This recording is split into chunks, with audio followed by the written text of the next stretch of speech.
all the unfortunate circumstances that we had to endure, and it helped shape our mind and turn us into the person we are today.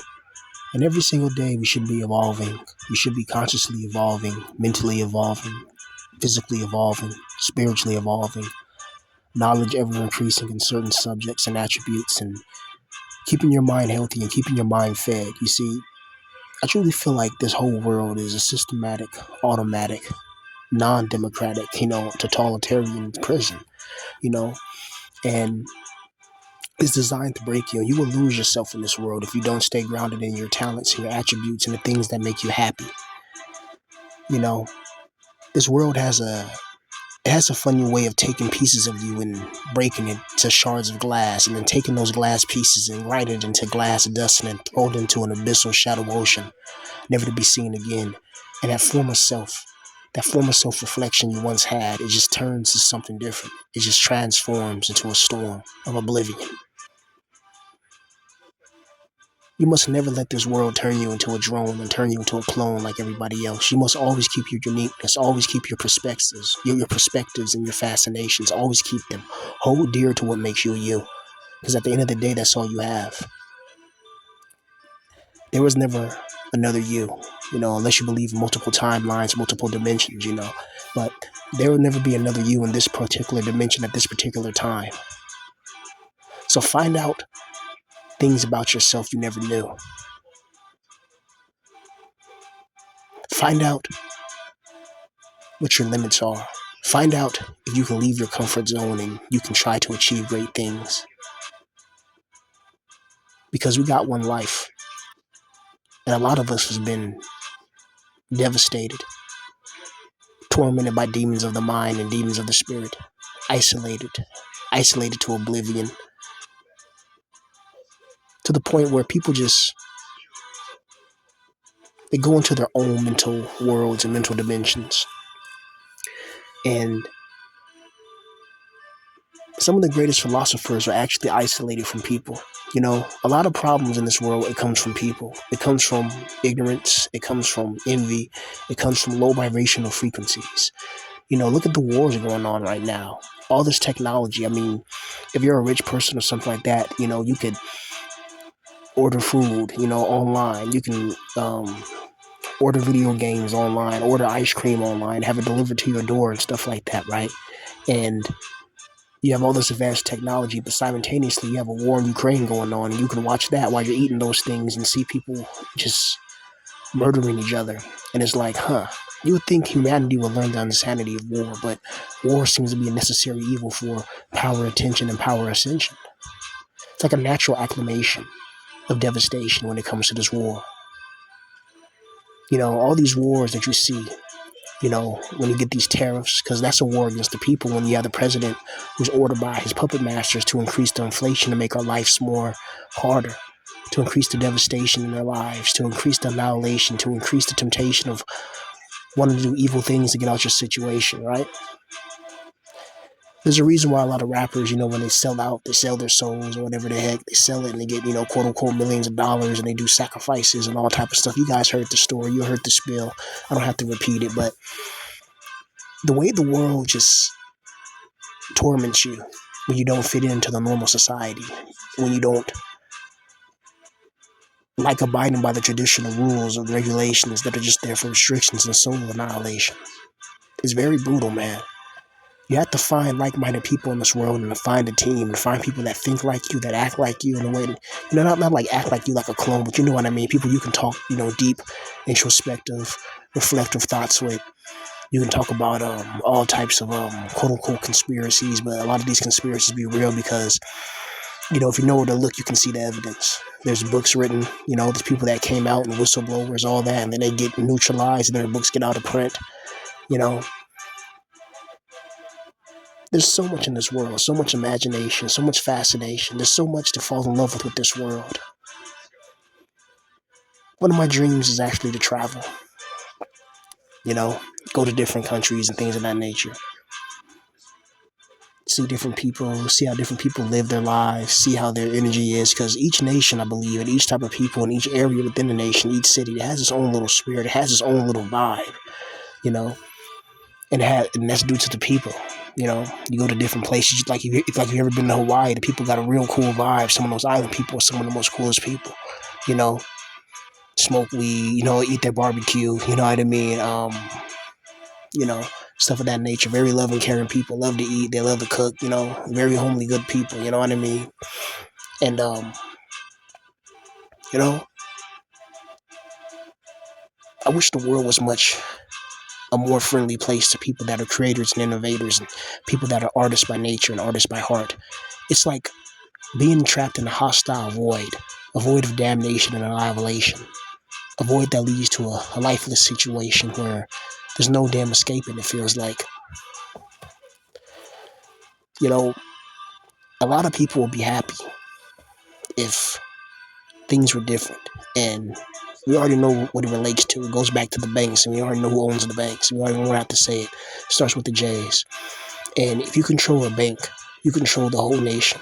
You control entire populations. It's sick that, you know, there's some people that are extremely gifted and extremely talented, you know. And in this modern age, we don't have no Socrates. We don't have no Plato. You know, there's no more Alexander the Great. There's no more Julius Caesars. There's no more Emperor Neros. There's no, well, the Emperor Neros and Emperor Caligula, and now they're like the billionaires, you know, the Epstein and the people behind the scenes doing evil things with evil beings. And it seems that this world just never, ever rises against their overlords, it seems. People just are. And I think it's like people are just, you know, like, I wonder how different it would be like a couple hundred years ago, 400 years ago, 500 years ago, you know. I know Europe had the serfs, which was pretty much slaves, you know, but every now and then there were revolts. You know, you had the French Revolution, which revolutionized a lot, but even that was inspired by, let's say, illuminated forces. But yet people back then, you know, when they got tired of a king, they could rise and they could revolt. But nowadays, there's nobody that's going to rise and do that because everybody's tied down to the system. Everybody depends on the system. The system is a living, breathing, vibrant being. It's the Matrix. Watch the movie The Matrix. It explains this all. And it's very interesting, man. How we're born with one life, and there's a vast star system out there. Like, I want to travel amongst the stars. I want to get in a spaceship and travel to different planets, travel to different galaxies, you know? Because I wonder, what the hell is out there? I wish we had longer lifespans. I wish our lifespans were like 10,000 years. Can you imagine living 10,000 years and having the ability and the agility to go to different planets and different types of biodomes and different types of environments? You know, bro, like, if I could live that long, bro, have me a little asteroid base somewhere, you know, some type of biological facility, you know, and like Doom 3 in my base, you know. I'll be doing some Dr. Petruga type shit for real, you know, and just imagine all the knowledge you can learn. Imagine the secrets you can learn if you can live that long. But also, it would be miserable if, like, you live that long, you don't have the right type of support system. But I think if you live that long, you probably, after a few thousand years, you probably learn to just say fuck it and know how to be by yourself or alone and be low key, because, or unless you meet other types of immortals and stuff like that. But it's like, if you have to live that long and be stuck in poverty or be stuck in slavery, then that's just misery. It's like another form of hell. But if you can live that long and truly be free and truly do what you want, go to different planets, go to different dimensions, go to different realities and alternate timelines and just see different things. Like, I wonder how that would be, you know? Can you imagine that? I hear people tell me about their ayahuasca experiences, their mushroom experiences, their datura, you know, when they take those, you know, pills, they do LSD and all this stuff, and they do the stuff to make you see shit. And, you know, I've never done that, you know, before, but, you know, hearing people's stories about it is interesting. You know, they meet DMTLs. I know you guys heard Terrence McKenna talk about it, the DMTLs and all that. And I wonder what that's all about, that DMT. I wonder if it opens your eyes, you know, opens your pineal gland and lets you see into the spirit world, and you see these different entities and these different beings. And, you know, because people have talked and they reported about seeing demons and strange things, you know, in their homes and their houses, shadow beings out in the forest, You know, people seen all type of strange things. Dogmen type beings, werewolf type of beings, pitch black bat like beings, reptilian type things, Bigfoot type things, elves, fairies, you name it. There's histories in all these things. You look in German history, they talk about elves and fairies. You look in British history, look in Japanese history. They all have pretty much the same stuff. Arabian history, Middle Eastern history, they have the jinn, the genies, demons and shit like that, the shapeshifters. Native American folklore has shapeshifters. It's like different cultures and different regions have different names and titles for these beings and these things. And it's a mystery in that itself.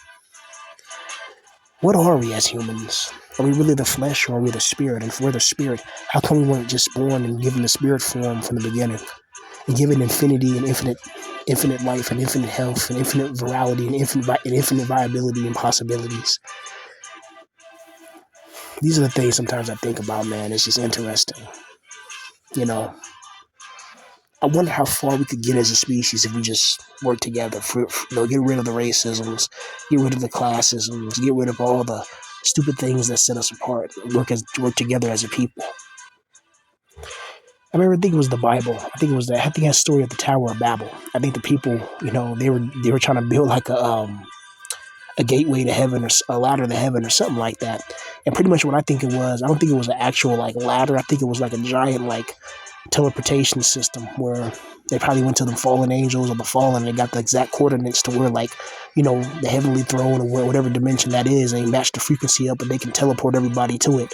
Something like that. That's what I think it was, but it was massive, And I think it took like a year, they said, to walk from the bottom of it to the top of it when it was finished. That's how big it was, And everybody used to speak the same language. And they said that um, um, the God of the Hebrews seen it and was like, oh crap, you know what I mean? Like, if they could do this, there's nothing that they can achieve, and he pretty much stopped it. And I think he sent the angel or something, and he twisted up their languages so they couldn't speak with each other anymore. And then they fell down and all that, and then they spread amongst the nations and started fighting against each other. And I thought that was interesting. So I wonder how powerful the human mind really is if we put our focus into something. I wonder if our wildest dreams can come into fruition, and our wildest ambitions can give us a financial ascension. But we need the liquidation and neutralization of pain and isolation. Every one of us deserves to have a good girl in our life, at least, point blank period. Nobody that's trying to use you for money. Nobody that is not going to be with you when the times are down. Somebody's going to be with you through thick and thin. Somebody's going to really have your back and really have love and compassion for you and help you achieve your dreams and stuff like that and be by your back. Have your back at all times. Somebody to rub your back when you come home, give you a blowjob and cook your food. You know what I mean? Shit like that, Somebody you can play video games with, somebody you can talk with. I think a lot more men would be happy and less depressed and miserable in isolation if they had a nice female with them. But we already know what it is in the modern day dating scene. It's absolutely brutal, Absolutely. But yeah, that's all I want to talk about today, man. I hope you guys have a good day, man. Peace.